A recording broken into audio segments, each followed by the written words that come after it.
Yamal qapıya zərbə və gol! 18 yaşlı Barcelona'nın əfsanəsi. Bu 18 yaşı var ha Cedani. Ha tamam sana tamam. Ha tanım nerede? Tanıyanlar Lamine Yamal. Oyun çıkardın. Ya futbolcu da. Ha. Lamine Yamal Barcelona'da oynayarak bu yıl 4 milyar kazanç kazandı. Tamam sana. Ata pul ver onu alalım. Ata pul ver bunu alalım. Oyun çıkardın. Adam ismi ata. Lamine Yamal ailəsindən heç pul istəmir. Daca ailəsinə pul verir. Gördün?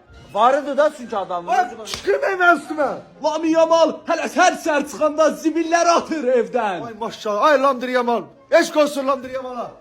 Ne verdiler? Bir tane zibil attıramadım ben sana. Lamine Yamal axşam uşaqlarla çay içəyə getmir. Ancaq işləyir, pul qazanmalıdır bilet. Gördün mü? Disiplini gördün sen.